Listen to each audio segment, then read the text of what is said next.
Hello friends, beginners ரொம்ப ஈஸியாக செய்கிற மாதிரி சிக்கன் லெக் பீஸ் ஃப்ரை எப்படி பண்ணுறதுன்னு பார்க்கலாம். ஒரு பவுல் எடுத்துக்கோங்க. நான் இன்றைக்கி எல்லாமே சக்தி மசாலாஸ் தான் எடுத்திருக்கேன். சக்தி சில்லி சிக்கன் பவுடர் 5 ஸ்பூன் எடுத்துக்கோங்க. சக்தி சிக்கன் மசாலா 5 ஸ்பூன் எடுத்துக்கோங்க. 2 ஸ்பூன் கார்ன்ஃப்ளவர் மாவு, ஒரு முட்டை, ஆஃப் லெமன் ஜூஸ், தேவையான அளவு உப்பு, கொஞ்சமாக மஞ்சத்தூள் எல்லாத்தையும் ஒரு பவுலில் ஆட் பண்ணி நல்லா மிக்ஸ் பண்ணிக்கோங்க.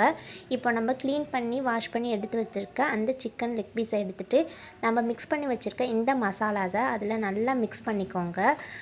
ஒரு 1 hour அப்படியே ஃப்ரிட்ஜில் நல்லா ஊற விட்டுடுங்க. அதுக்கப்புறமா ஒரு பேன் எடுத்துக்கோங்க. அதில் கொஞ்சமாக ஆயில் ஆட் பண்ணி நம்ம ஊற வச்சுருக்க அந்த சிக்கன் லெக் பீஸஸையும் அதில் போட்டு லோ ஃப்ளேமில் வச்சு குக் பண்ணி எடுத்தால் சுவையான லெக் பீஸ் ரெடி. லெக் பீஸ் ட்ரை பண்ணுறதுக்கு முன்னாடி லைக் பண்ணி சப்ஸ்கிரைப் பண்ணிவிடுங்க.